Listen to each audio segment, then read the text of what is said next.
semuanya, tidak ada yang sakit, sehingga kita masih bisa diskusi, masih bisa saling silaturahmi gitu ya untuk membahas pertemuan kita yang kelima, itu ya teman-teman ya. Nah, sebelum saya lanjutkan kuliah kita yang kelima, mungkin teman-teman ada yang mau ditanyakan dulu dari kuliah kita yang keempat, teman-teman.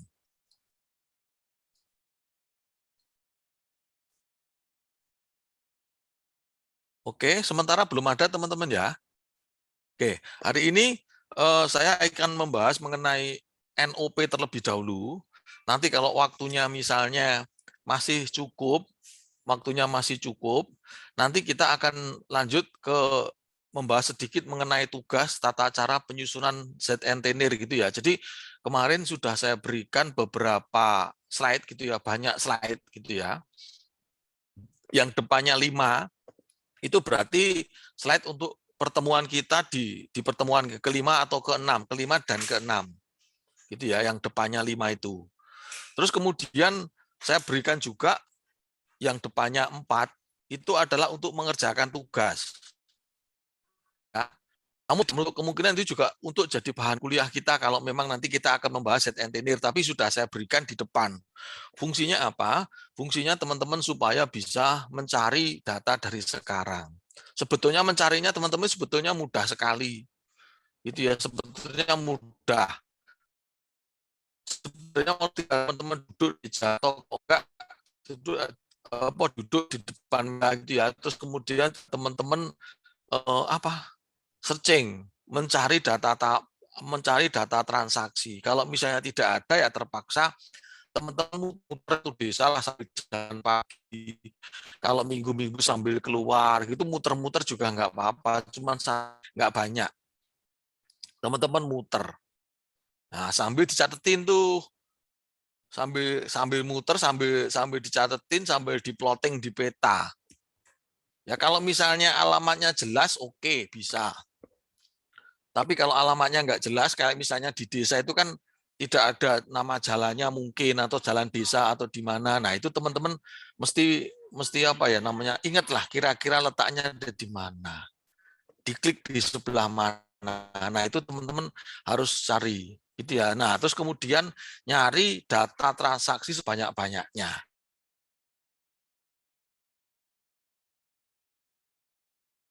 Dibikin apa namanya kira-kira ZNT-nya mau dibentuk seperti apa. Petanya sebetulnya silahkan teman-teman bikin pakai sketch boleh, kemudian download pakai Google Map juga boleh, nyari di internet peta-peta mengenai desa kalian, kecamatan kalian juga silahkan. Gitu ya, jadi bebas, petanya bebas. Nah, petanya bebas diambil, atau misalnya scan, petanya di-scan di berbagai sumber, nah, terus kemudian diwarna, silahkan manual juga boleh, pakai itu juga pakai apa namanya soft copy juga nggak ada masalah, yang penting teman-teman bisa bikin petanya itu aja teman-teman ya. Nah tinggal mencari harga jualnya, harga jual apa tidak perlu transaksi.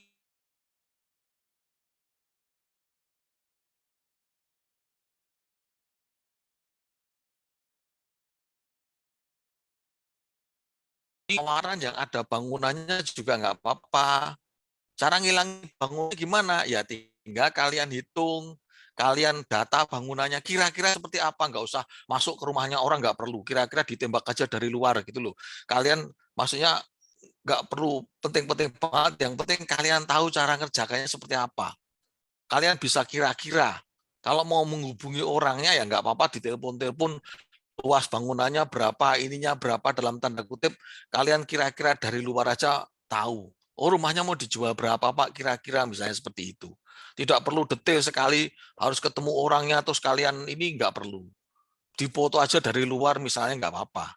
Itu ya artinya kita latihan, tapi latihan menyerupai yang beneran gitu, latihan menyerupai yang beneran. Cuman karena ini yang dicari sebetulnya adalah harga transaksi jual beli, kalian akan berhubungan dengan penjual, kelar dan lain sebagainya. Tapi makanya informasinya tidak perlu detail-detail gitu ya, tidak perlu detail-detail informasi mengenai apa namanya properti yang dijual atau yang terjadi transaksi. Kalau bisa detail bagus, tapi kalau tidak bisa ya berarti teman-teman cukup seperti itu tadi. Tapi kalau misalnya detail ya lebih bagus. Seperti sebelumnya, kalau kalian mengerjakan maksimal, saya juga akan memberikan nilai maksimal. Kalau kalian tidak mengerjakan maksimal, ya saya akan menyesuaikan dengan hasil nilai kalian. Seperti itu teman-teman ya. Jadi mencari datanya, dapat, terus kemudian bangunannya dihitung nih, ngitungnya bebas. Mau pakai DPKB 2000 boleh bangunannya, mau pakai hitung, mau pakai DKB boleh. Yang penting bangunannya kira-kira nilai bangunannya berapa. Kalau sudah ketemu nilai bangunannya, berarti hanya tinggal dikurangi jenis datanya. Jadi misalnya adjustment terhadap penawaran dikurangi 10% misalnya. Ya tinggal harganya misalnya 500 juta dikurangi 10%, ketemu 40. Hanya dihitung ternyata harganya 200 juta, ketemu tanahnya 250, 450 dikurangi 200 ketemu 250, tinggal dibagi luasannya, ketemu per meter persegi. Nah, per meter persegi itulah nanti nilai tanah per meter persegi lah nanti yang digunakan untuk apa di rata-rata dengan 3 data yang lain untuk mendapatkan satu zona nilai tanah di wilayah tersebut. Kurang lebih itu teman-teman. Nanti saya terangkan ya. Kalau maksudnya nanti kalau waktunya cukup setelah ini saya sisipkan dikit-dikit supaya teman-teman paham apa yang saya bicarakan. Oke teman-teman, saya lanjutkan materi kita hari ini sebentar. Nah,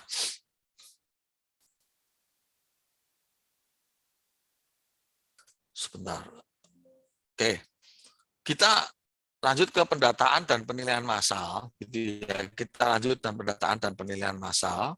Untuk video dari dosen pembimbing, dosen Pusdosko sudah saya sampaikan, gitu ya, sudah saya sampaikan lewat PJ. Silakan kalian baca, silakan kalian dengarkan penjelasan dari dosen ini namanya sekalian kalian juga menjelaskan mendengarkan penjelasan dari penjelasan yang berbeda, minimal bisa memperkaya pengetahuan kalian, intinya seperti itu. Terus ini alternatif pendataan kemarin juga sudah. Saya sementara ini langsung dulu ke pemberian NOP ya teman-teman ya. Alternatif pendataan nanti kita bahas lagi, sudah sering di ini. Nah, kita akan belajar mengenai NOP. Nah, NOP di sini merupakan nomor identitas objek pajak ya. Nomor objek pajak. NOP-nya singkatan dari nomor objek pajak. Nah, ini merupakan nomor identitas objek pajak. Nomor ini bidang tanah atau merupakan nomor yang diberikan kepada objek pajak bumi dan bangunan lebih tepatnya. Ya, itu merupakan nomor yang diberikan kepada objek PBBP 2. Nah, kalau PBBP 3, PBBP 3. Kenapa saya jelaskan ini diberikan kepada objek pajak? Karena objek pajak PBBP 2 itu bisa tanah dan atau bangunan. Nah, tanah ya bisanya tanah kosong, sawah, tegal, lapangan, tapi lapangan miliknya perorangan ya dan lain sebagainya atau badan ya, artinya yang dikenakan PBB. Nah, itu tanah kosong itu bisa diberikan NOP. Terus kemudian tanah dan bangunan. Jelas ya, tanah dan bangunan ya misalnya rumah, kemudian toko, mall, itu tanah dan bangunan, terdiri dari tanah dan bangunan. Terus kemudian jalan tol, lapangan golf, bendungan, itu juga diberikan NOP, termasuk objek-objek yang tidak dikenakan pajak. Misalnya sekolah, kantor pemerintah, dan lain sebagainya, pada umumnya juga diberikan NOP, tapi dianggap sebagai fasilitas umum, sehingga PBB-nya tidak akan keluar, tidak akan ditetapkan. Tetap dalam gambaran, dalam peta bloknya, tetap dalam data PBB-nya, data-data itu ada. Namun demikian atas objek tersebut tidak dikenakan PBB. Nah, terus kemudian bangunan. Bangunan itu ada yang dikenakan PBB, yang terdiri dari bangunan tok. Bangunan apa yang cuma dikenakan PBB atas bangunan tok? Ya misalnya apartemen. Nah, komponen PBB apartemen itu terdiri dari tanah bersama, gitu ya, karena dia tidak memiliki tanah. Jadi misalnya gini, dalam satu apartemen itu ada tanah 10.000 meter.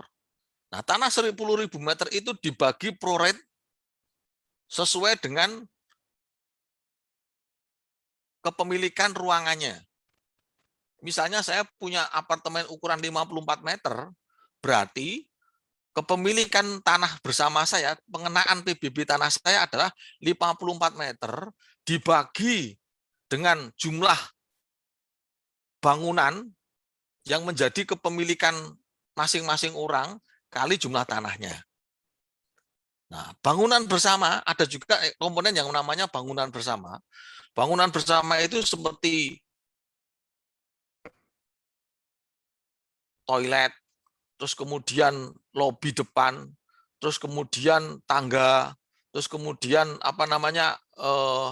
ruang selasar, itu namanya bangunan bersama. Jadi ada bangunan yang milik orang per orang, ada bangunan bersama. Ada bangunan bersama ya kalau ini kan ada lobi, terus ada selasar gang-gang di dalam apartemen, terus kemudian ada lobi yang di depan lift, ada lobi yang di itu dianggap sebagai bangunan bersama. Nah, bangunan bersama ini cara ngitungnya adalah bangunan total apartemen dikurangi dengan bangunan yang dijual atau dimiliki orang per orang atau badan tadi. Misalnya total bangunannya ada 5.000 meter persegi, yang dimiliki atau dijual adalah 3.000 meter persegi, maka bangunan bersamanya adalah 2.000 meter persegi.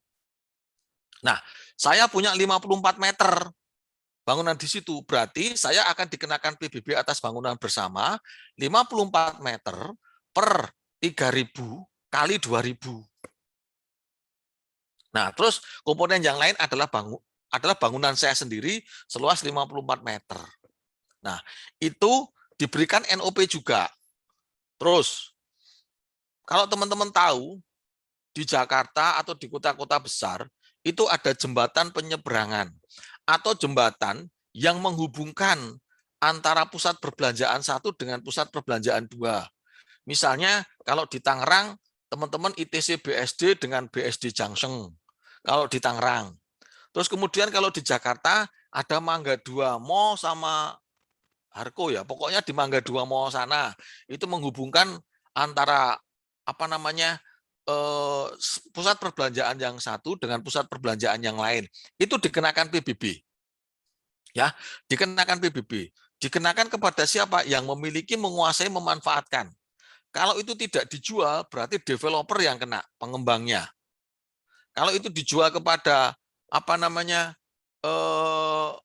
orang per orang atau badan, ya dikenakan kepada pemiliknya. Ya, jembatan penyeberangan atau jembatan yang menghubungkan antara satu mall dengan mall yang lain. Nah, itu dikenakan PBB. Nah, itu atas objek tersebut diberikan NOP. Gitu ya, teman-teman ya. Nah, itu PBB atas bangunan tok. Nah, cuman pada prinsipnya kalau misalnya itu memang atas tempat usaha tadi isinya cuma bangunan tok, berarti dikenakan bangunan tok. Tapi kalau dia modelnya kayak apartemen, jadi kalau untuk mall itu ada mall yang sifatnya dijual belikan, kayak model ITC. Kalau di Jakarta atau di Jabodetabek ada ITC. ITC itu mall yang diperjualbelikan ininya, kios-kiosnya diperjualbelikan. Nah, mungkin ada yang tidak diperjualbelikan di ITC, tapi di sini kan sering ada Carrefour. Nah, kayak Carrefour itu biasanya nyewa. Kalau untuk tenan-tenan yang besar itu biasanya nyewa. Yang seperti itu masih dipegang oleh si pengembangnya.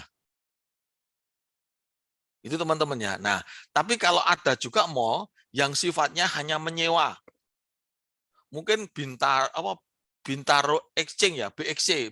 Nah, itu model-model seperti itu biasanya itu mallnya kios-kiosnya tidak dijual. Biasanya tenan-tenan di situ hanya menyewa. Sehingga PBB-nya dikenakan kepada si pengembangnya atau si developernya. Nah, tapi kalau untuk ruko-ruko yang di luar biasanya dijual. Jadi gitu teman-teman ya. Jadi ada yang model mall itu dijual, ada yang model mall itu disewakan. Nah, ruko-ruko itu disewakan.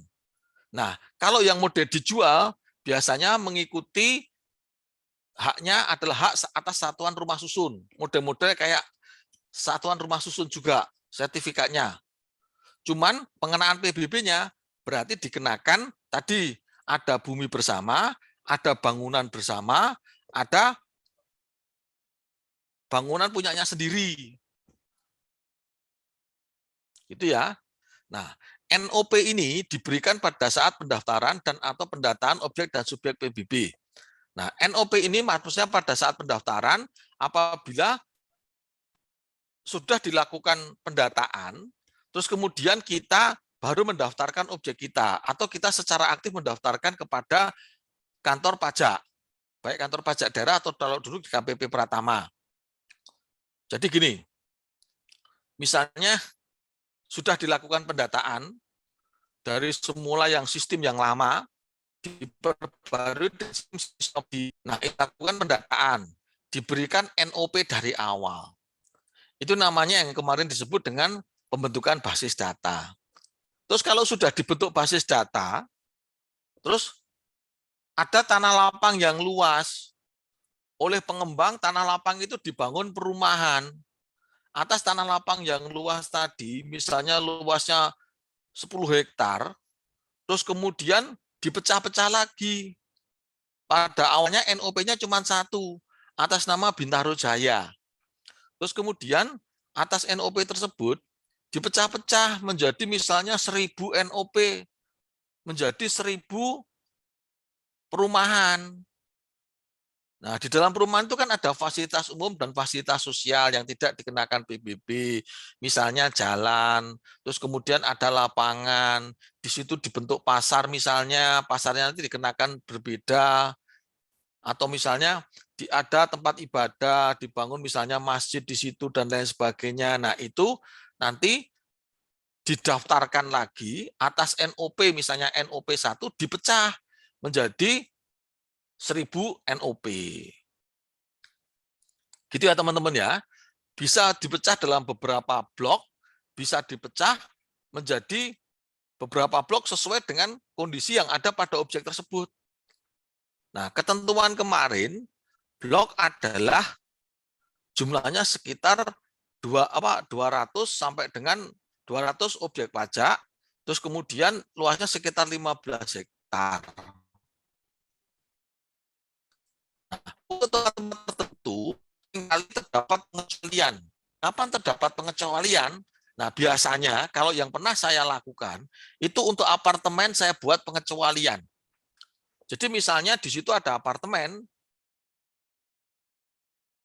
NOP-nya saya pindahkan dalam blok tersendiri. Blok terakhir yang ada di berapa, misalnya blok terakhirnya adalah blok 15, saya bikin blok baru blok 16. Karena dalam satu apartemen, itu bisa jadi NOP-nya nanti ada bisa jadi lebih dari 1000. Akhirnya dalam satu blok apartemen itu bloknya 1, NOP-nya bisa 1000. Jadi variasinya itu bisa dibuat lebih dari satu blok, tapi pada umumnya cukup satu blok dengan satu apartemen untuk memudahkan identifikasi kita. Ya, untuk apartemen, rumah susun, pasar. Kalau di Jakarta, pasar itu juga dipecah-pecah NOP-nya. Pasar yang mengelola adalah PD Pasar Jaya. Kalau di Jakarta. Itu juga dulu kerjaan saya sehari-hari untuk mengurus pasar jaya, untuk mengurus apartemen, terus kemudian rumah susun dan lain sebagainya. Nah, digunakan dalam administrasi perpajakan, sarana wajib pajak dalam melaksanakan hak dan kewajiban perpajakannya. Jadi NOP ini kalau di PPH itu sama dengan NPWP. Cuman kalau NPWP dikenakan kepada orang pribadi atau badan. Kalau NOP dikenakan kepada bumi dan atau bangunan yang menjadi objek pajak PBB P2 atau PBB P5L. Itu ya. NOP. Jadi NOP kenanya kepada objek pajak, kalau NPWP kepada orang atau badan, orang pribadi atau badan, kepada subjek pajaknya. Nah, sama-sama digunakan sebagai sarana administrasi yang unik. Terus kemudian saya lanjutkan lagi. Nah, pemberian NOP, sifat dari NOP ini adalah unik. Satu bidang tanah sebagai objek pajak diberikan satu NOP yang berbeda dengan NOP yang lain. Jadi, NPWP atas satu orang itu mempunyai satu PWP. Ini juga sama, satu bidang tanah. Nampaknya sebenarnya satu objek pajak diberikan satu NOP yang berbeda dengan NOP di bidang tanah lainnya. Jadi satu objek pajak itu mempunyai NOP yang berbeda. Terus kemudian tetap objek pajak yang diberikan pada setiap bidang OP tidak berubah dalam jangka waktu yang lama. Tetap artinya NOP itu tetap diberikan pada setiap objek tidak berubah dalam jangka waktu yang lama. Ini bisa berubah, NOP ini bisa berubah apabila misalnya ada pemekaran wilayah, terus kemudian penggantian kecamatan atau desa misalnya. Yang semula kota jadi kabupaten, yang semula kabupaten jadi kota, yang semula kelurahan misalnya gitu ya, pecah lagi misalnya tumbuh beberapa desa dan lain sebagainya, itu menyebabkan NOP-nya berubah. Namun demikian akan berlangsung lama ya, karena ini mengikuti perkembangan wilayahnya, berubahnya itu mengikuti perkembangan wilayahnya. Atau misalnya terdapat pemecahan NOP atau penggabungan NOP, nah itu bisa berubah. Misalnya kalian membeli atau misalnya orang tua kalian misalnya mempunyai satu bidang tanah, karena anaknya dua, satu bidang tanah itu dibagi menjadi dua bidang, bidang A dan bidang B. Nah, bidang A menggunakan NOP yang lama, bidang B menggunakan NOP yang baru. Nah, itu contoh apabila NOP-nya berubah. Terus kemudian lagi, orang tua kalian mempunyai rumah, terus kemudian rumah sampingnya atau ada pekarangan di sampingnya yang dijual, yang dibeli oleh orang tua kalian misalnya. Nah, atas objek yang dibeli tadi, NOP-nya boleh terpisah, boleh juga digabungkan dengan NOP yang sudah ada. Ya, dengan catatan atas objek tersebut satu hamparan, bisa digabung menjadi satu. Tapi kalau objeknya tidak satu hamparan atau berbeda, itu tidak bisa digabung. Tapi kalau satu hamparan bisa digabung. Atau misalnya tetap tidak digabung pun tidak ada masalah karena memang sertifikat awalnya berbeda. Yang semula cuma punya sertifikat satu atas rumah induk dan tanah, terus kemudian beli lagi sampingnya, punya sertifikat yang kedua. Nah, atas objek tersebut digabung NOP-nya boleh, tidak digabung NOP-nya juga boleh. Itu ya. Terus kemudian standar. NOP secara nasionalnya ada satu sistem, jadi satu sistem pemberian NOP. Nah, untuk PBBP 2 ini dulu adalah NOP yang memberikan DJP. Terus kemudian sekarang untuk PBBP 2 ini sepertinya tidak ada perubahan NOP. Ya, di banyak daerah kabupaten kota jarang untuk melakukan pembaruan data NOP. Yang dimaksud pembaruan ini mereka tidak mengganti dengan kode yang berbeda. Pada umumnya dia masih mengikuti kode yang ada di DJP. Dia tidak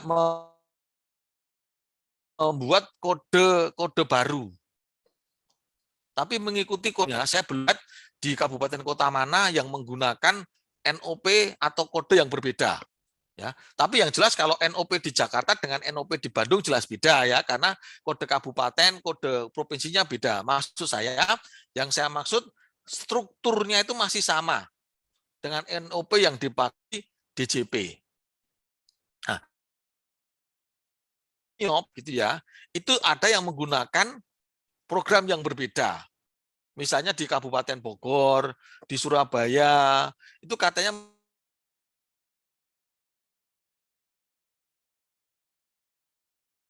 menggunakan yang awal yang ada di Sismiom. Cuman hanya mungkin programnya yang berbeda. Yang nggak ada masalah. Yang penting dia bisa mengadministrasikan atau menata usahakan PBB P2. Karena memang sudah diserahkan kepada pemerintah daerah. Nah, kalau kabupaten kota masih menggunakan program Sismiom, kalau ada kerusakan terhadap program-program tersebut, mereka masih diperkenankan untuk bertanya ke DJP atau berkonsultasi atau misalnya meminta bantuan DJP untuk memperbaiki Sismiop. Kalau memang Sismiop yang digunakan di kabupaten kota tersebut terdapat masalah. Bisa lewat ke KPP Pratama atau bisa ke Kanwilnya atau bisa langsung ke kantor pusat. Tapi kalau misalnya kabupaten kota tersebut sudah tidak menggunakan program Sismiop, maka dia mau nggak mau harus memperbaiki sendiri kalau programnya rusak. Gitu ya. Apalagi kalau kabupaten kota itu tidak bisa punya programmer, ya mereka jadi ketergantungan sama yang namanya apa penyedia IT-nya. Itu teman-teman ya, saya lanjutkan dulu.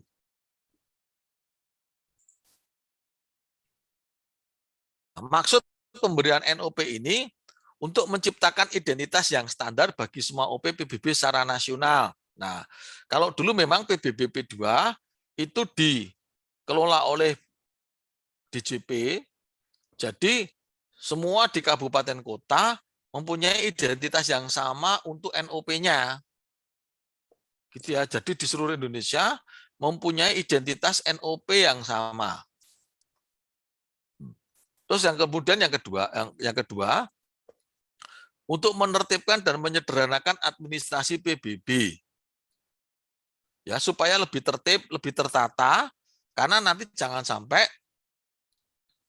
di Kabupaten A, Kabupaten B, Kabupaten C mempunyai kode NOP yang berbeda-beda strukturnya, sehingga lebih membingungkan.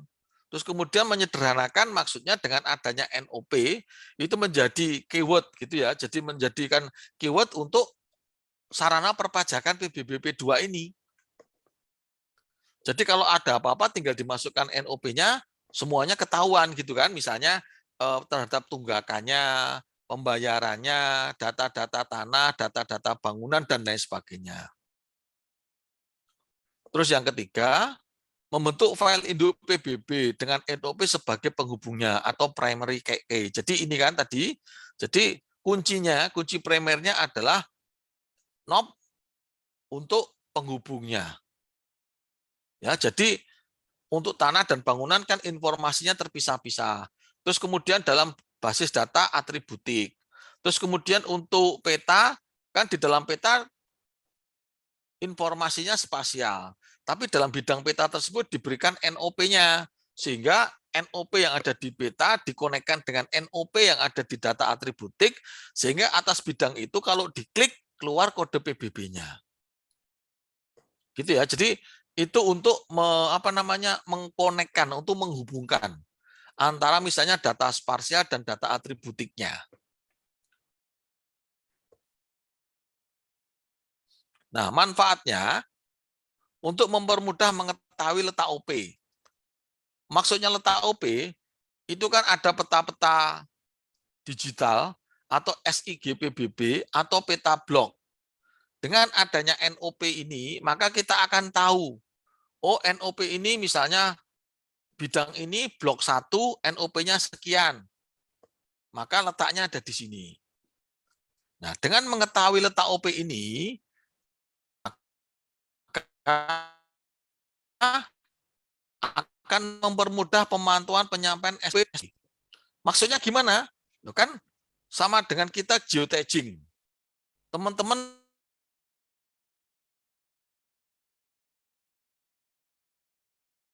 kalau kita menyampaikan SPPT atau menyampaikan SPOP, kita akan tahu, oh SPPT ini terletak di jalan ini, makanya ada di situ.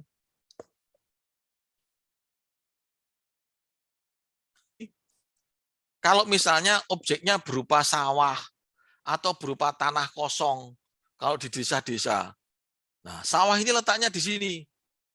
Oh, sawah letaknya di sini punyanya si A, sawah yang diletaknya di sini punyanya si B, kan agak susah.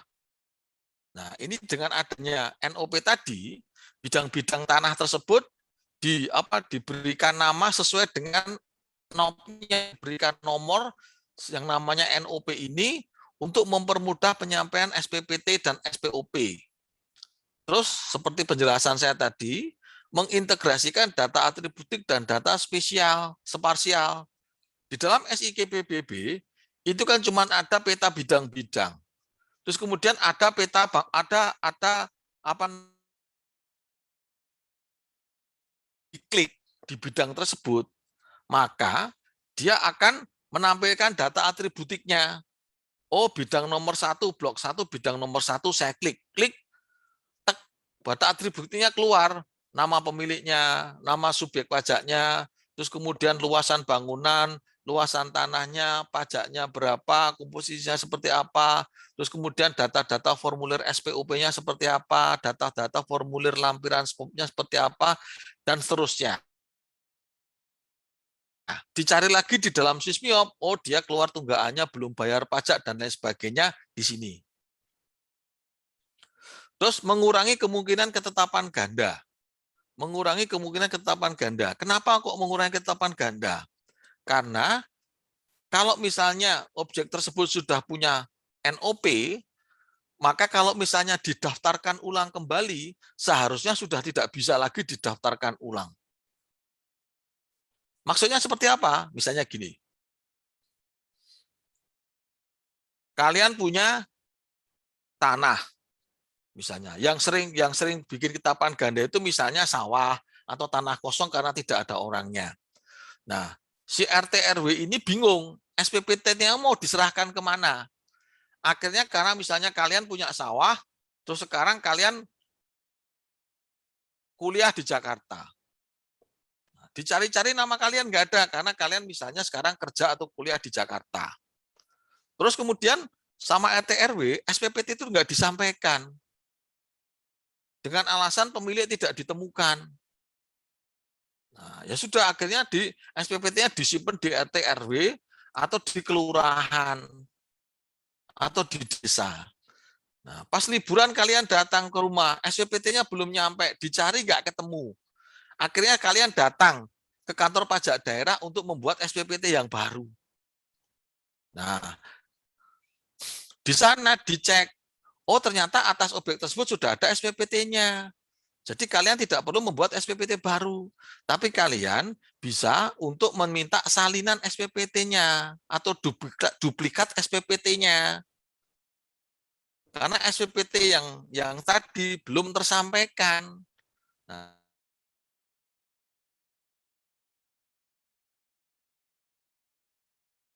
Nah, SPPT tadi. Nah, setelah SPPT duplikat dicetak selesai, kalian biasanya harus bayar dulu PBB-nya. Setelah bayar dulu PBB-nya, barulah kalian nanti diberikan SPPT duplikatnya. Nah, untuk memudahkan pemantauan data tunggakan, jelas ya, data tunggakan di sini adalah untuk melihat apakah atas PBB tersebut sudah dibayarkan PBB-nya. Jadi tinggal memasukkan NOP-nya, data-data tunggakannya, atau data-data pembayaran PBB-nya sudah ada. Terus yang keenam, sebagai identitas objek pajak yang dimiliki dikuasai oleh wajib pajak. Jadi identitas itu sebagai atributik. Oke. Oke, ini pemberian NOP, nanti saya terangkan di slide yang satunya aja. Ini secara umum saja, ini adalah kode provinsi, ini adalah kode kabupaten, jadi 2 digit pertama kode provinsi, 2 digit kedua adalah kode kabupaten, 3 digit ketiga adalah kode kecamatan, kemudian ini 8910, 3 digit keempat, ini adalah kode desa atau kelurahan, gitu ya, ada desa, ada kelurahan. Terus kemudian ini kode blok, di mana dalam satu blok kurang lebih terdapat 200 objek pajak. Terus ini kode nomor urut objek pajak, gitu ya.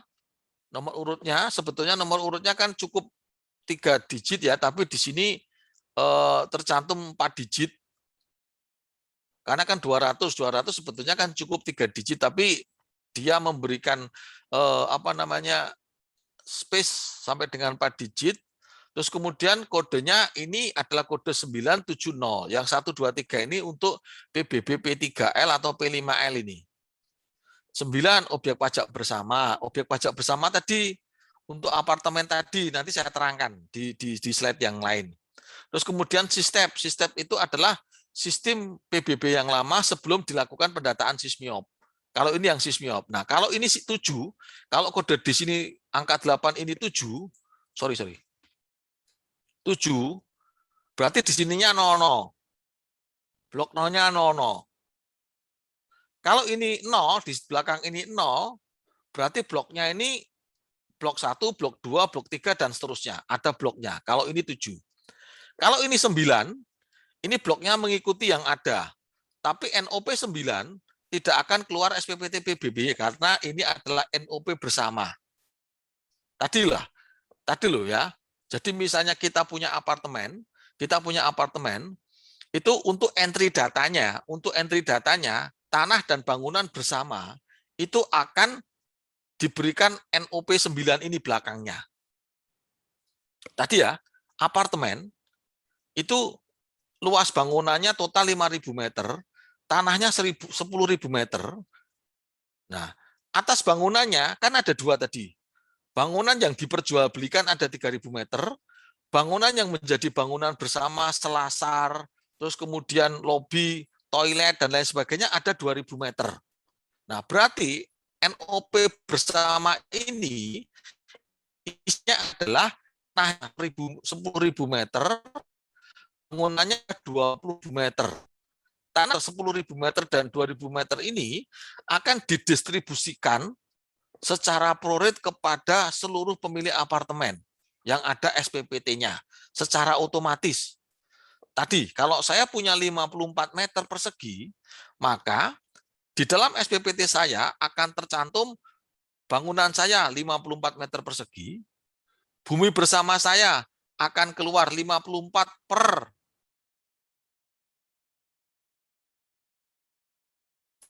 3.000 kali,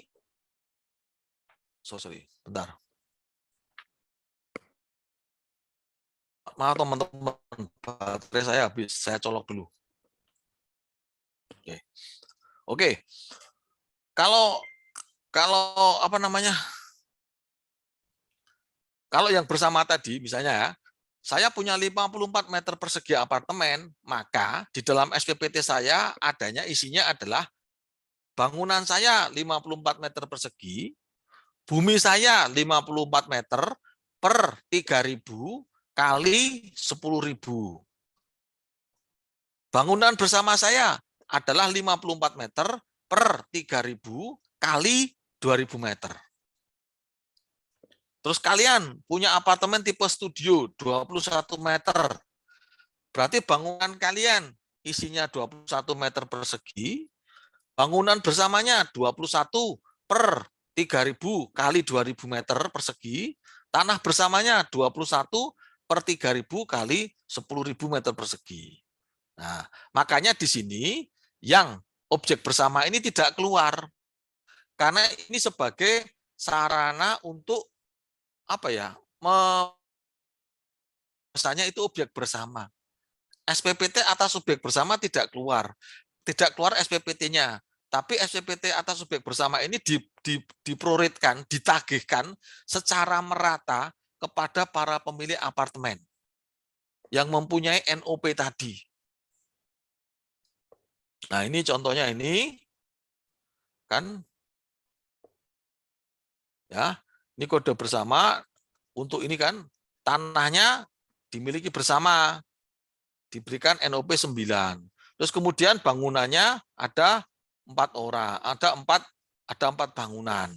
Nah, kalau seperti ini berarti di sini ada bangunan dan tanah bersama nantinya. Kayak apartemen tadi, bangunan bersamanya nggak ada. Ini kan terpisah-pisah. Jadi SPPT-nya isinya bangunan. Bangunan bersamanya 0. Tanah bersamanya ya tinggal dibagi pro-rate nanti. A dibagi A plus B plus C plus D kali luas tanahnya. B dibagi A plus B plus C plus D kali luas tanahnya dan seterusnya untuk memiliki objek bersama. Oke teman-teman, untuk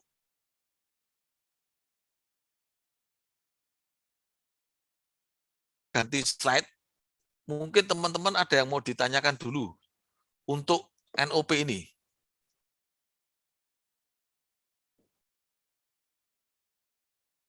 Pak, saya izin bertanya, Pak. Oke, silakan, Radit. Tadi kan untuk yang tanah, misalnya kita beli di sebelahnya itu kan boleh boleh milih, Pak ya, maksudnya NOP-nya mau digabung atau enggak. Nah, tadi Ya, kan sebetulnya manfaatnya itu supaya tidak double counting ataupun memudahkan instansinya untuk mantau. Nah, itu kalau misalnya dia dipisah gitu gimana, Pak? sorry, maaf, ulangi pertanyaannya, agak tadi agak nggak dengar saya. Gini Pak, untuk kalau misal beli tanah di sebelah itu kan ada NOP baru. Nah, NOP baru itu bisa tetap dibiarkan begitu saja atau kita gabungkan gitu kan Pak ya. Nah, apa sebetulnya dampaknya dari kalau kita membiarkan atau menggabungkan, atau dengan kata lain, mana yang lebih bagus, apakah NOP itu digabung atau enggak Pak gitu Pak, kalau dilihat dari sisi pencatatannya. Oke, eh, kenapa saya bilang bisa digabung, bisa dipecah? Karena memang kan ada 2 kepemilikan. Awalnya saya punya sertifikat 1, saya beli di samping, berarti punya sertifikat 2. Nah, dengan adanya 2 kepemilikan, maka bisa juga orang tidak akhirnya udah karena ini sama-sama milik saya, akhirnya ini saya jadikan satu. Nah, secara administrasi mudah. Tapi nanti kalau misalnya kita mau menjual lagi atas objek tadi, atau ini saya belikan buat anak saya, ini saya harus mecah lagi SPPT-nya.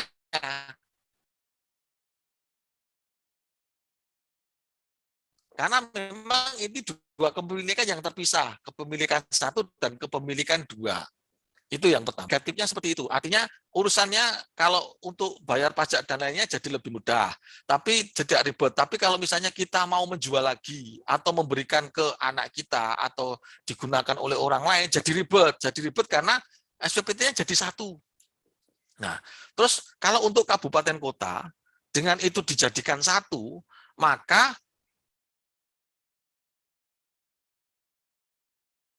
apa namanya ketetapannya bisa jadi naik.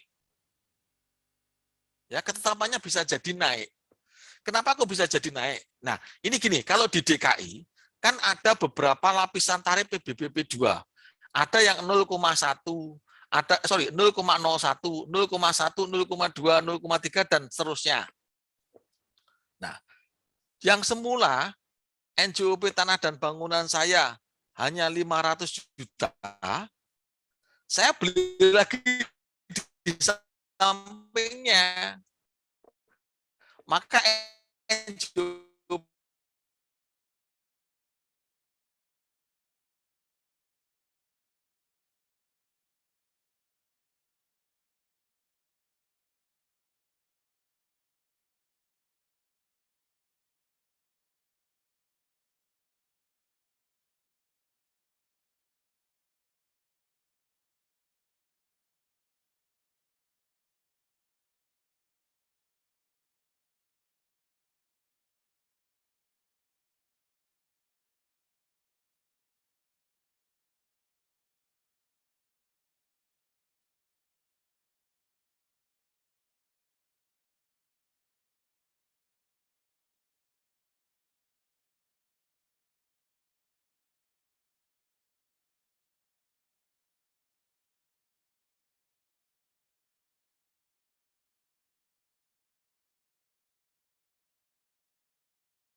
Maaf teman-teman ya, saya terlempar dari Zoom. Maaf teman-teman. Tahu-tahu internetnya mati sendiri.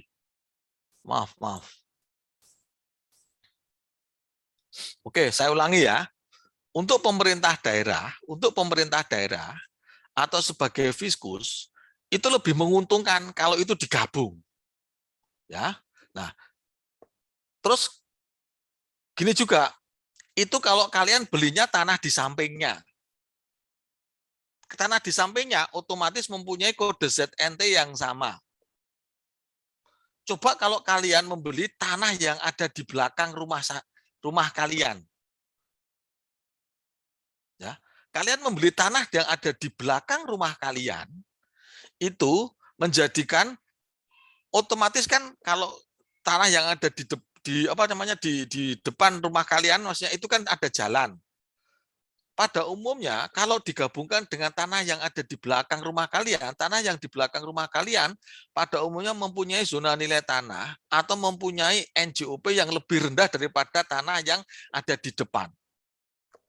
Kalau itu digabungkan, ya dalam tanda kutip kita sebagai wajib pajak rugi. Kenapa rugi? Ya, NJOP kita jadi naik, NJOP yang di belakang kita jadi naik. NJOP kita yang di belakangnya naik, yang semula kita kode ZNT-nya AA yang di depan dan yang di belakang itu AB, semua menggunakan kode ZNT AA. Di mana kode ZNT AA itu karena ada di pinggir jalan, misalnya 1 juta per meter, yang di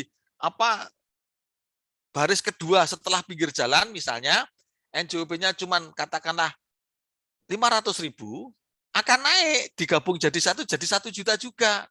Sehingga secara totali NJOP itu akan jadi naik. Kalau totali NJOP naik, otomatis ketetapan PBB-nya naik, Putu. Nah, secara fiskus menguntungkan, tapi secara wajib pajak merugikan. Gitu ya, makanya tadi pilihannya sebetulnya ada di kita, mau digabung atau tidak. Kecuali terdapat pendataan gitu ya teman-teman ya. Mau nggak mau ada ketentuan harus digabung ya kita ikutin. Tapi kalau misalnya di kabupaten kota memungkinkan masih untuk dipisah, lebih enakan secara umum dipisah.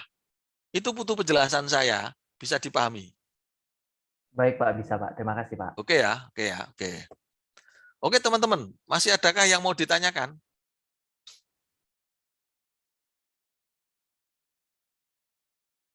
Oke, belum ada. Kalau belum ada, saya pakai slide yang lain untuk menerangkan NOP. Yang slide ini yang saya berikan ke teman-teman ini juga lebih lengkap malahan sebetulnya. Ini slide lama tapi lebih lengkap penjelasannya. Nah, NOP, oke ya, latar belakangnya ini dia adalah pajak objektif. PBB adalah pajak objektif yang lebih mendasarkan kepada objeknya. Jadi maksudnya objeknya itu seperti apa? Kalau PPH, kalian kaya, kalian punya penghasilan yang banyak, kalian kena tarif yang tinggi. Nah, kalau PBB ini, mohon maaf, kalian kaya atau miskin, sepanjang rumah kalian ada di tengah kota, di jalan utama, ya PBB-nya mahal. Loh, kenapa kalian bisa, maaf, orang nggak punya, tapi PBB-nya bisa besar? Ya karena itu warisan dari orang tua. Gitu ya. Jadi waktu saya tugas di Jakarta Pusat, waktu masih ada PBB Jakarta Pusat gitu ya, orang-orang Menteng itu banyak yang mengajukan keberatan, terutama dari kalangan veteran atau pejuang-pejuang kemerdekaan. Pejuang-pejuang kemerdekaan itu rumahnya di Menteng semua, di Menteng di tengah kota Jakarta, di Menteng Jakarta Pusat sana. Menteng jadi pusat kota, gitu ya, jadi hunian elit. Nah, di situ jadi rumahnya pejabat-pejabat, jadi rumahnya Pak Harto pun juga dulu di situ gitu ya. Sekarang berkembang lagi ada Pondok Indah, ada Kebayoran dan lain sebagainya. Tapi waktu dulu trennya masih Menteng gitu ya. Gitu ya. Jadi Menteng berkembang. Nah, di situ ada pejuang-pejuang kemerdekaan, ada jandanya, ada anaknya dan lain sebagainya. Pada nggak kuat bayar PBB karena rumahnya jadi tengah kota. secara NJOP naik, tetapi pemeliharaan dan pajaknya jadi melipat. Nah, kalau untuk yang veteran bisa diberikan pengurangan sampai dengan 75% untuk janda dan dudanya. Tapi kalau untuk anak-anaknya harus menyertakan persyaratannya. Jadi ada anak-anaknya yang masih tinggal di situ. SPPT PBB-nya masih atas nama bapaknya atau ibunya yang ex-veteran di mana bapak dan ibunya sudah nggak ada. Nah, anaknya juga tidak mampu untuk membayar PBB. Cuman karena anaknya bekerja di sektor swasta, dia harus menampilkan atau menyampaikan data gajinya, data rekening listrik, rekening air untuk kita tahu sampai seberapa kemampuan dia membayar PBB-nya. Itu ya teman-teman ya. Jadi PBB ini yang dimaksud pajak objektif seperti ini. Jadi dia ada letaknya ada di mana, ya mahal. Kalian punya warisan, rumahnya di Pondok Indah, ya kenanya mahal. Walaupun kalian masih mahasiswa, kalian masih anak kecil, sepanjang objek kalian letaknya ada di tempat-tempat yang memang strategis atau yang mempunyai nilai ekonomis tinggi, ya bayarnya mahal. Terus, ya tadi udah menyederhanakan dan menertibkan administrasi, membentuk file induk PBB, NOP sebagai penghubungnya udah. Oke ya, pemantauan tunggakan tadi juga sudah. Ini juga sudah ya, unik, tetap, dan standar.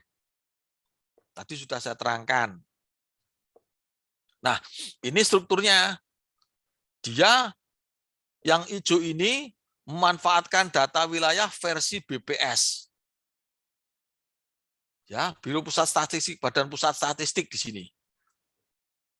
Ya.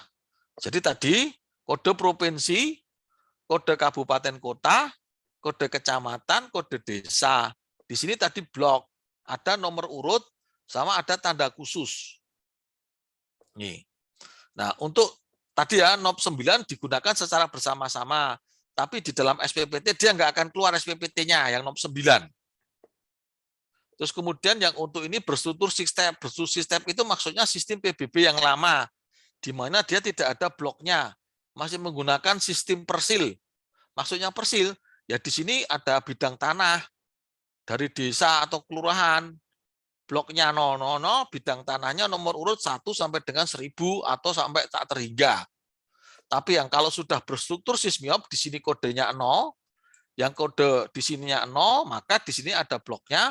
Di sini mulai urut nomor 1, di blok 1 sampai dengan 200 objek kurang lebih. Blok 2 kurang lebih 200 objek lagi, blok 3 200 objek lagi, dan seterusnya. Nah, ini kode provinsi. Kode provinsi diawali dengan huruf 1, dengan nomor 1, nomor 2 buat cadangan. Maksudnya nomor 1 itu gini, misalnya provinsi Aceh misalnya, kodenya 11. Provinsi Sumatera Utara kodenya 12. Provinsi Sumatera Barat kodenya 13 dan seterusnya. Saya nggak hafal kodenya. Terus Jawa juga gitu. Ini untuk nomor cadangan. Maksudnya nomor cadangan itu misalnya sudah habis, misalnya 1 sampai dengan 10 habis gitu ya. Sampai dengan 9 habis, maka ada kode lagi 2. 1, 2, dan seterusnya. Nah, untuk Jawa kode provinsinya 3. Jakarta 31, Jawa Barat 32, Jawa Tengah 33 misalnya, DIY 34, Jawa Timur 35, Banten 36, dan seterusnya. Nanti kalau ada Provinsi Cirebon ya jadi 37 dan seterusnya. Sampai dengan 9 habis diganti 4. Nah ini awalan untuk provinsi kode nomor di Nusa Tenggara, Kalimantan, Sulawesi, Maluku, dan Papua. Itu ya. Ini penomorannya ini kan Jakarta 31, Jawa Barat 32, Jateng 33, DIY 34, Jawa Timur 35, Banten jadi 36 di sini karena baru. Nanti kalau Jawa Barat pecah, ada Cirebon di sini, ya Cirebonnya jadi 37. Madura merdeka sendiri nanti gitu ya, bikin provinsi sendiri, berarti Madura nanti jadi 38 dan seterusnya. Terus ini contohnya di Jawa Timur. Nah, ini menunjukkan nomor kabupaten. Ya. Nah, kabupaten nomor urutnya 1 sampai dengan 69. Kota menggunakan nomor 71 sampai dengan 89. Ya, di sini misalnya ada Kabupaten Bangkalan, terus Kabupaten Nganjuk, Kabupaten apa lagi? Mojokerto misalnya. Kabupaten Kediri misalnya. Kabupaten Banyuwangi dan seterusnya. Kota misalnya ada Kota Surabaya, ada Kota Kediri, ada Kota Malang misalnya gitu kan, ada Kota Malang. Apalagi Kota Sidoarjo kota ya, Kota Sidoarjo ya. Nah, dan seterusnya. Gitu ya. Jadi kalau kota ya berarti mulainya 71, misalnya Kota Surabaya jadi 71 misalnya. Terus kemudian ada Kota Malang misalnya jadi 72 misalnya, gitu ya, nih 72 misalnya. Terus ada lagi kota Kediri Pare ya, Kota Kediri misalnya jadi 73 misalnya. Terus ada lagi Kota Batu ada sendiri misalnya jadi 75 misalnya dan seterusnya. Kayak Tangerang misalnya, kayak Tangerang kan ada Kabupaten Tangerang misalnya 01, Kabupaten Serang, Kabupaten Pandeglang, terus kemudian ada Kota Tangerang Selatan, ada Kota Tangerang, ada Kota Serang misalnya kalau Banten misalnya, kalau kalian kuliah di sana kan Kota Tangerang Selatan. Nah, itu ya. Oke. Terus nah ini contoh Kota Malang, ini contoh kecamatan.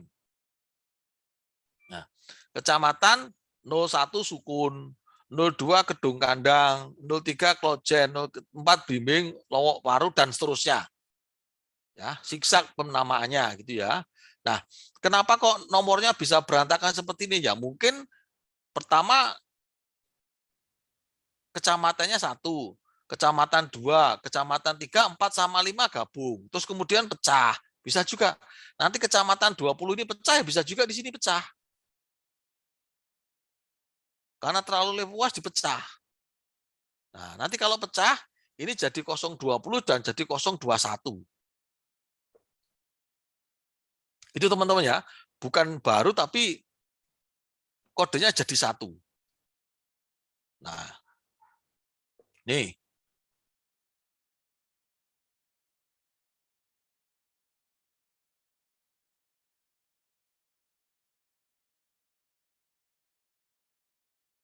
Kode kelurahan, apa?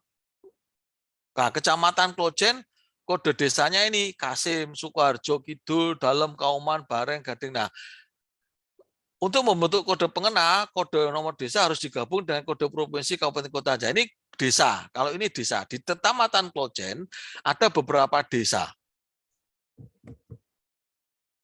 Ya, ada beberapa desa atau beberapa kelurahan. Nah, ini contohnya. Terus saya lanjutkan lagi. Nah, dikit ke-13 dan dikit ke-11 sampai dengan ke-13 menunjukkan nomor urut blok. Tadi ya, blok adalah zona geografis yang terdiri dari sekelompok objek pajak yang dibatasi oleh batas alam dan atau buatan manusia yang sifatnya permanen.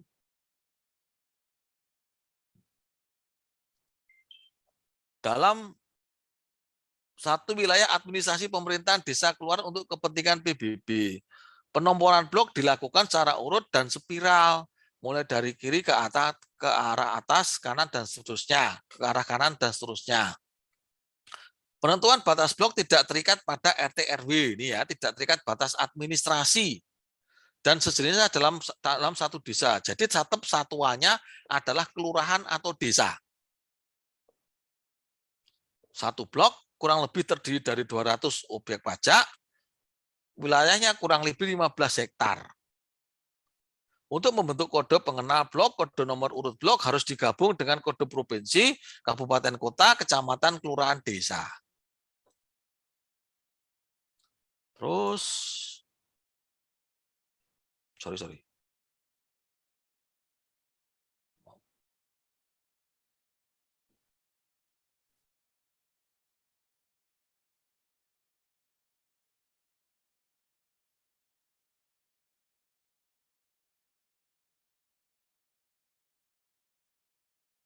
Maaf teman-teman ya, sebentar teman-teman.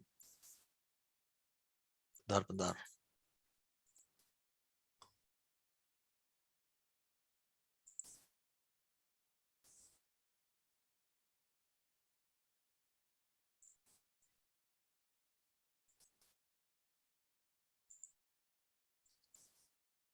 Nah, ini adalah contoh peta bloknya, teman-teman ya. Ini adalah contoh peta bloknya. Ini adalah contoh peta bloknya. Nah, blok 1, blok 2, blok 3, blok 4, blok 5, blok 6, blok 7, dan seterusnya. Ini contoh peta bloknya. Terus,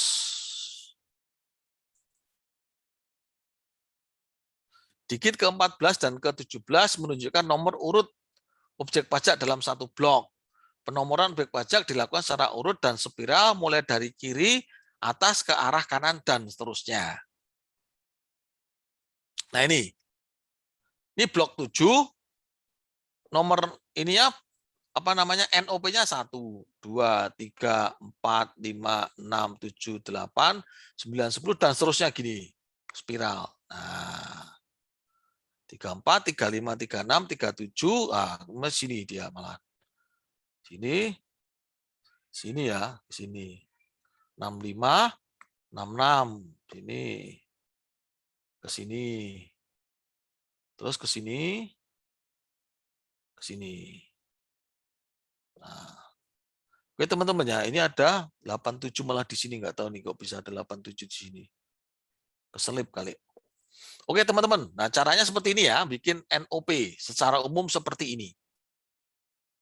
Oke, terus, nah tadi ya kode 9 objek bersama, kode 0 untuk oleh seorang wajib pajak dalam sistem SISMIOP. Kali ini basis data sistem tadi, yang sistem PBB yang lama tadi.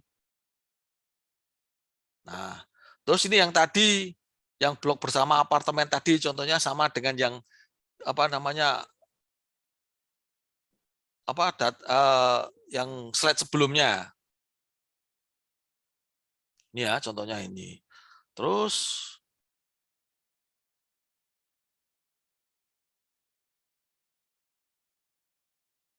nah ini ya, NOP harus dikaitkan dengan objek pajak dan informasi mengenai objek pajak tersebut. Kaitan tersebut berupa hubungan satu-satu, yang berarti bahwa setiap NOP harus terkait hanya terhadap satu objek pajak secara unik. NOP yang harus tampak pada fisik objek disampaikan adanya stiker NOP. Cuman memang kalau tanah kosong ya mau ditempel di mana? Susah kalau tanah kosong nggak ada stiker NOP-nya. Kemudian SPOP jelas ya, terhadap NOP itu juga terkait dengan SPOP-nya. Kemudian di dalam peta juga dikaitkan dengan NOP. Kemudian file komputer oke terhubung, terus kemudian SPPT atau STTS-nya.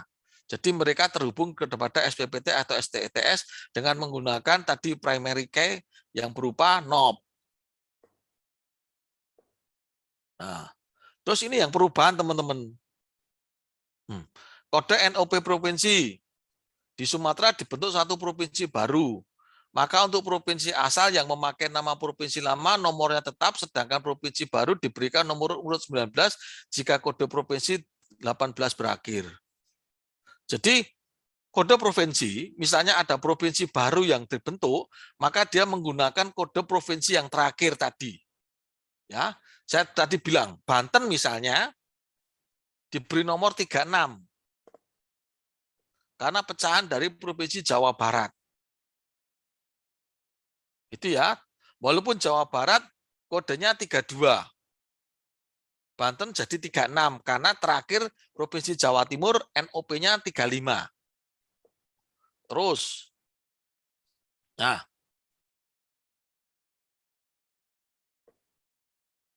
kabupaten kota.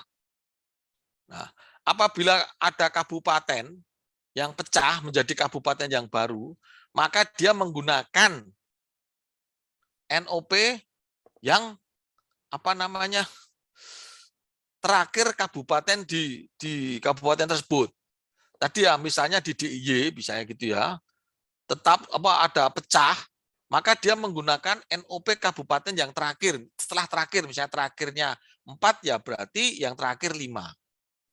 Terus apabila pecahnya itu menjadi kota, maka berubah menjadi 7 belakangnya. Jadi misalnya Kabupaten Sleman gitu ya, pecah menjadi kota Yogyakarta, maka kotanya menjadi 71. Kalau di situ sudah ada pecah jadi 72. Kalau di Jawa Timur tadi misalnya Kabupaten Banyuwangi, misalnya pecah menjadi kabupaten dan kota Banyuwangi, maka dia mencari kabupatennya tetap NOP-nya, sedangkan NOP kotanya adalah NOP terakhir kota di Jawa Timur. Nah, kalau dua-duanya pecah menjadi kabupaten yang baru, berarti kabupaten yang lama menggunakan NOP yang lama, kabupaten yang baru menggunakan NOP yang baru. Terus apabila kabupatennya itu namanya berubah semua, ya berarti menggunakan kode yang baru. Jadi kabupaten A pecah menjadi kabupaten B dan C, hanya namanya nggak ada, ya berarti NOP-nya baru semua kodenya. Dimulai dari kode terakhir. Kecuali kabupaten A pecah menjadi A dan B, yang A menggunakan kode NOP yang lama, yang B menggunakan kode kabupaten terakhir. Nah, kecamatan juga sama tadi ya. Apabila terjadi pemekaran kecamatan, asal memakai nama kecamatan nama kodenya tetap. Sedangkan kecamatan yang baru kode digit pertama dan kedua sama dengan kecamatan yang lama. Sedangkan digit ketiga diisi angka 1 sampai 9 sesuai dengan urut kecamatan yang baru. Maksudnya gini teman-teman.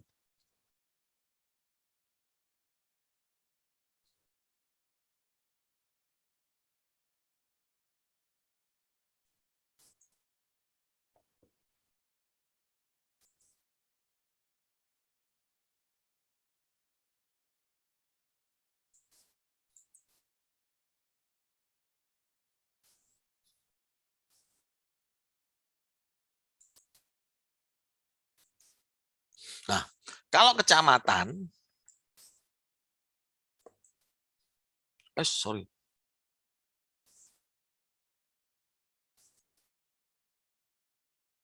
sorry teman-teman.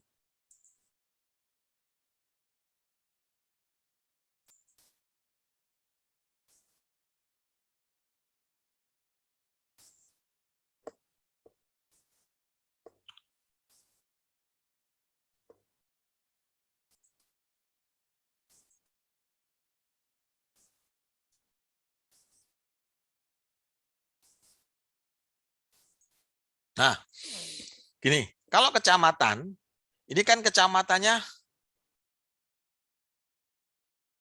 nah, ini kan kode kecamatannya ada kode kecamatan 10, 01, 020, 030, 040, 050. Kalau kecamatan sukun ini pecah jadi kecamatan sukun dan kecamatan apa ini? Jambu misalnya gitu ya. Jadi kecamatan sukun dan kecamatan Jambu, maka kecamatan sukun menggunakan kode NOP 010. Kecamatan yang baru namanya Jambu menggunakan kode 011. Kecamatan Blimbing 040 di sini pecah menjadi Kecamatan Blimbing dan Kecamatan Bunga misalnya. Kecamatan Blimbing NOP-nya tetap 040. Kecamatan Bunga NOP-nya menjadi 041. Gitu teman-teman ya, gitu. Terus bentar.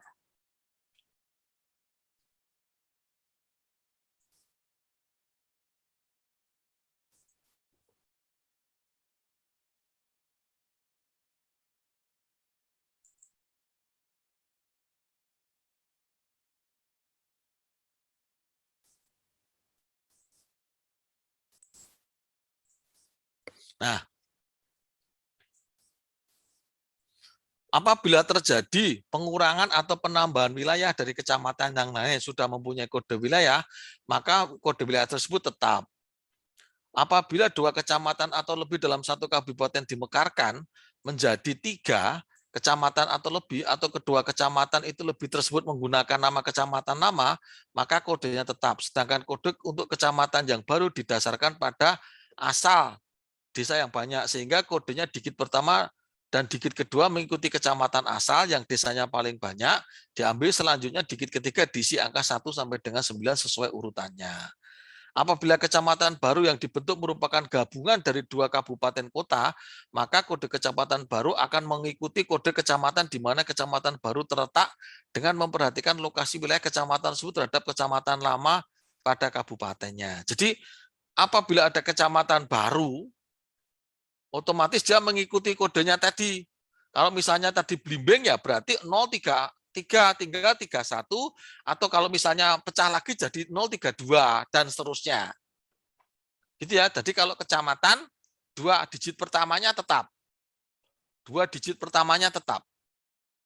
Nah, kalau desa itu menggunakan angka terakhir, kode kelurahan desa terakhir. Jadi kalau desa ada penambahan kode desa lagi, misalnya sudah ada 1 sampai 10 kode desa yang dipakai, dia akan menggunakan kode 11, kode 012, kode 013, kode 014 dan seterusnya. Kalau desa ya. Tapi kalau kecamatan yang berbeda sendiri tadi untuk menggunakan kode yang berbeda.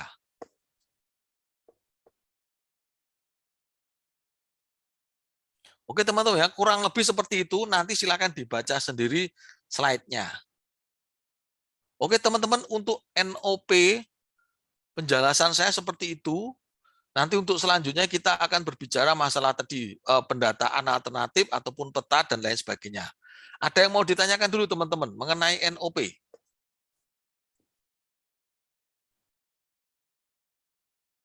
Ada nggak NOP yang mau ditanyakan? Izin bertanya, Pak. Oke, Seno, silakan. Terkait yang kode NOP, misal kabupaten atau kecamatan seperti itu ya, Pak. Saya lihat kan untuk total kabupaten kota di Indonesia kan lebih dari misalkan 2 digit, Pak. Nah, itu sebenarnya tiap satu kota itu boleh diisi 2 digit atau hanya 1 digit saja, Pak? Terima kasih, Pak. Maksudnya gimana, Seno? Semisal ini Pak, kan saya searching tuh Pak, jumlah kabupaten kota di Indonesia kan ada sekitar 514 Pak, sedangkan yang di NOP ini kan untuk kode yang kabupaten kota hanya ada 2 kota saja Pak. Nah itu tapi kan gini Seno, sorry maaf ya, saya Pak. potong. Itu kan namanya per provinsi Seno. Jadi kan provinsi Nangro Aceh Darussalam jumlah kabupatennya ada beberapa, bukan seluruh Indonesia kabupaten kota bukan, tapi per provinsi kan. NA Nangro Aceh Darussalam jumlah kabupatennya berapa, Sumatera Utara jumlah kabupatennya berapa, Jawa Barat jumlah kabupatennya berapa, dan tidak akan mencapai jumlah ratusan tadi Seno. Oh, jadi dia diurutin dari yang provinsi dulu baru nanti Iya, provinsi dulu ulang lagi dari situ. Jadi dia tidak akan sampai jumlah kabupaten kota dalam satu provinsi jumlahnya ratusan.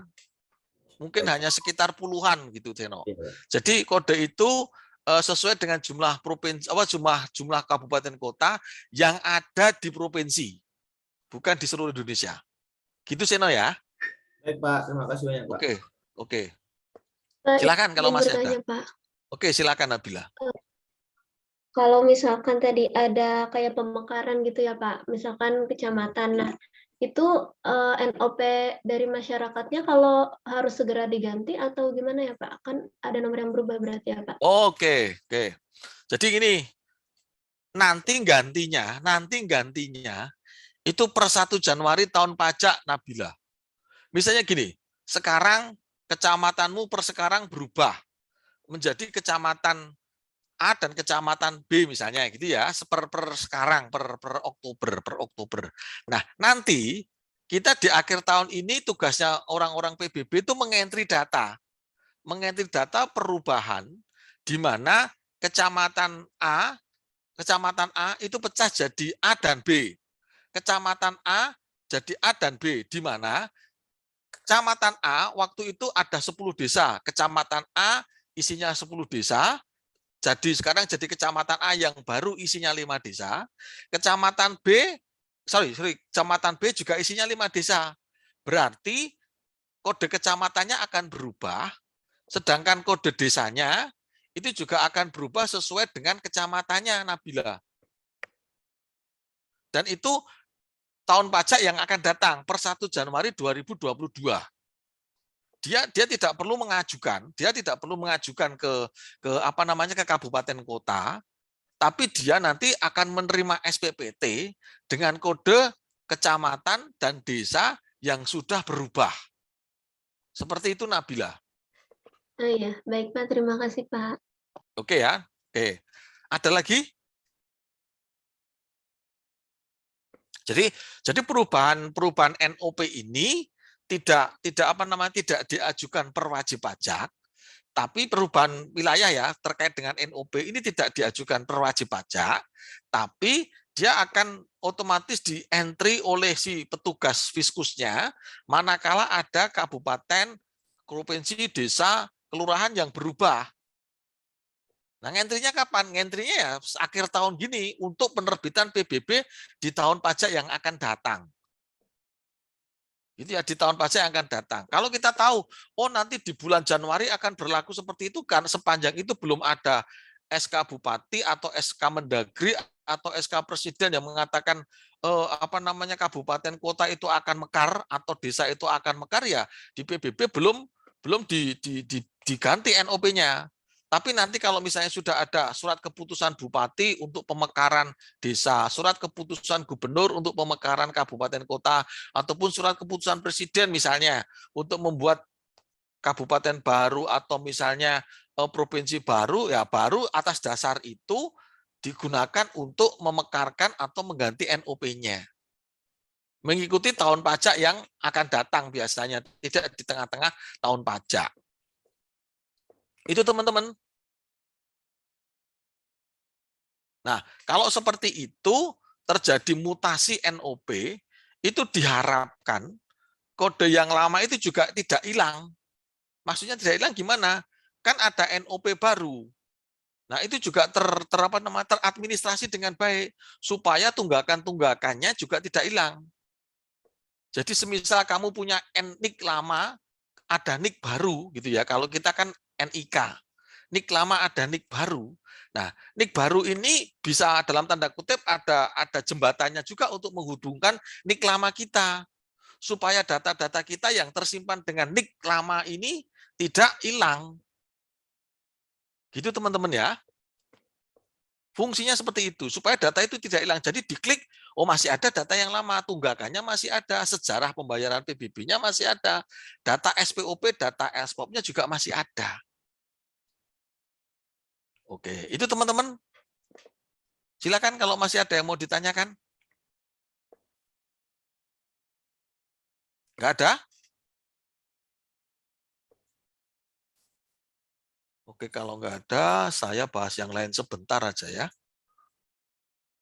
Sebentar, teman-teman.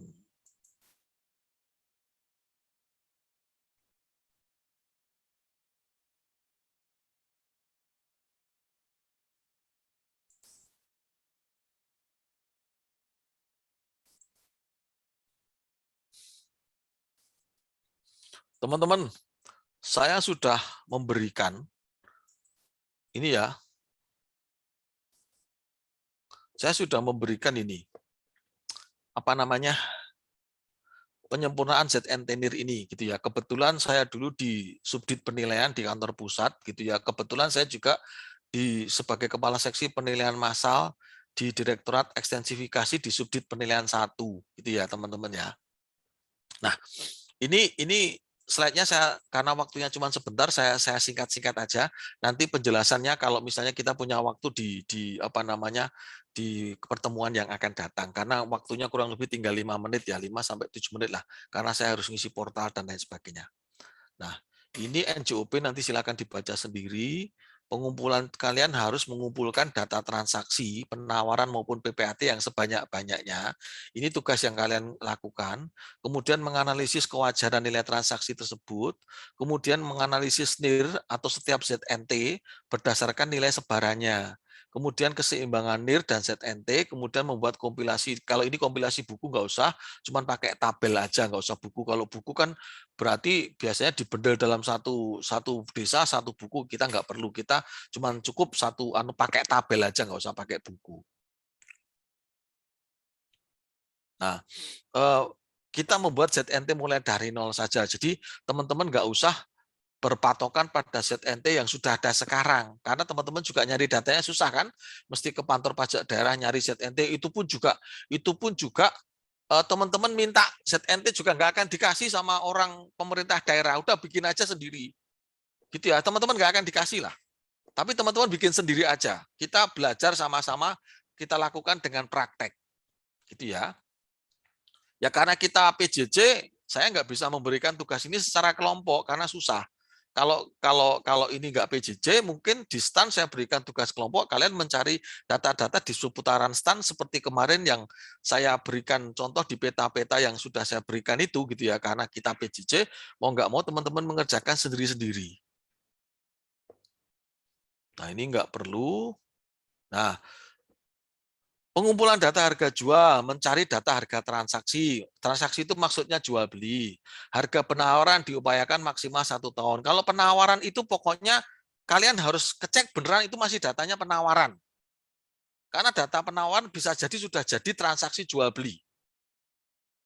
Ya, kalau data penawaran itu harus dicek beneran itu berupa data penawaran. Kalian ngomong, Pak ini data penawaran 3 tahun yang lalu, saya nggak percaya. Data penawaran 3 tahun yang lalu, itu kalian cek, itu bisa jadi itu sudah jadi harga transaksi. Nggak ada data penawaran 3 tahun yang lalu. Itu berarti datanya udah daluarsa. Data penawaran itu adanya data yang up to date. Kalian muter-muter cari di lapangan itu namanya data penawaran. Kalau data transaksi bisa jadi kalian mencari dari sumber data yang lain atau informasi dari masyarakat dan lain sebagainya. Gampang kok nyari, tinggal kalian foto-foto rumah dijual kalau mau dihubungi, kalau enggak dari mulut ke mulut, kalau enggak nyari ke tetangganya, itu dijual kira-kira berapa ya Pak? Udah, itu dijadikan sebagai sumber data. Yang penting kalian tahu cara membuatnya dan cara mencari datanya, enggak usah presisi bener, oke, kalau ini cuma latihan enggak ada masalah. Nah, jumlah sebaran data harga jual harus merata, merepresentasikan kondisi wilayah yang dianalisis. Terus lokasi ya. Oke, 1 kelurahan utuh. Nah, penyesuaian terhadap jenis data dan waktu. Jenis data itu misalnya data transaksi atau data penawaran. Kalau data penawaran berarti kalian harus adjust, harus lakukan penyesuaian terhadap lakunya itu berapa. Kalau data transaksi disesuaikan dengan waktu, transaksinya itu terjadi berapa hari yang lalu, berapa bulan yang lalu, berapa tahun yang lalu, itu disesuaikan dengan kondisi waktu. Oke. Disesuaikan kondisi jenis datanya terlebih dahulu, baru disesuaikan dengan kondisi waktunya. Nah ini membuat batas imajiner ZNT kan, kalian membuat batas imajiner ZNT ini, pertimbangannya ini. Terus, nah mengacu pada ZNT lama kalian belum punya gitu ya, mau nggak mau dibuat, gampang buatnya. Ya objek acuan, suatu objek yang mewakili sejumlah objek untuk yang satu jenis, datanya telah diketahui sebagai objek acuan. Objek acuan itu kayak dummy.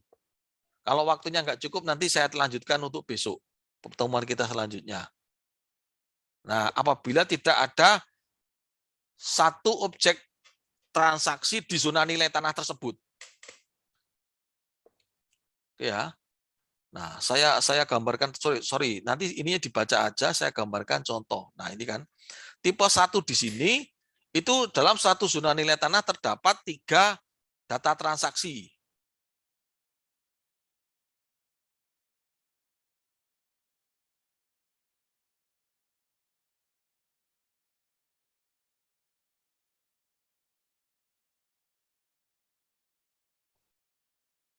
Nah, dia perhitungannya menggunakan tabel yang ini dengan 3 data transaksi. Jadi 3 data ini di rata-rata. Terus kemudian, nah dia hanya terdapat beberapa data transaksi. Nah, hanya ada satu data pembanding, sedangkan di tetangganya, di zona yang lain, terdapat data pembanding, maka dibuat data dummy di nomor 5 ini. Tadi disebutnya sebagai data acuan di nomor 5.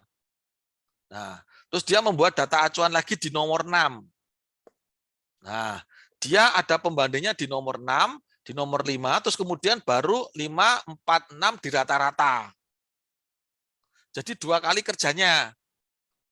Data dari yang ini, dan yang ini dibawa ke sini, terus kemudian baru nanti datanya di rata-rata. Dia 2 kali kerjanya. Ini kalian baca sendiri nih.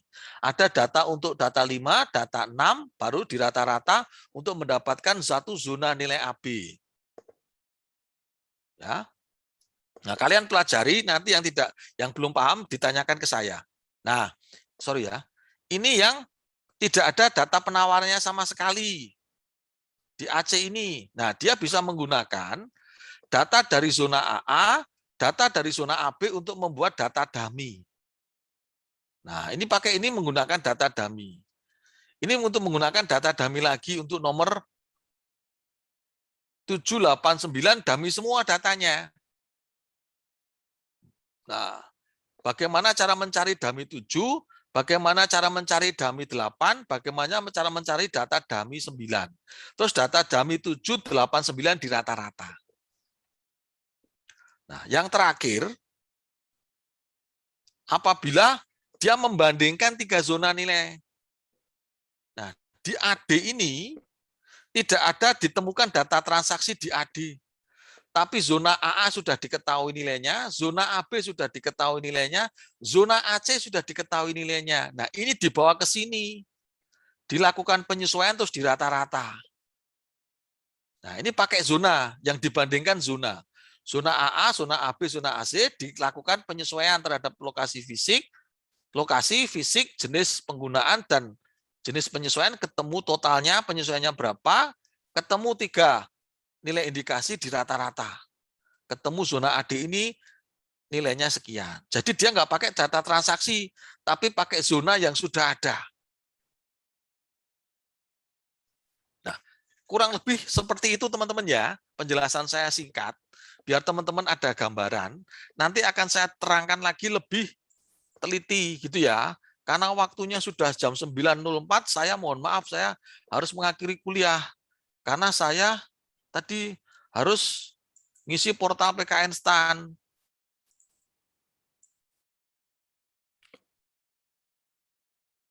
Hero hadir nggak?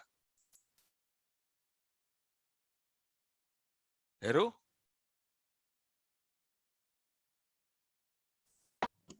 Hadir Pak. Hadir Pak. Oke. Hadir Pak. Jeremy. Hadir Pak. Oke, Pri Anggita.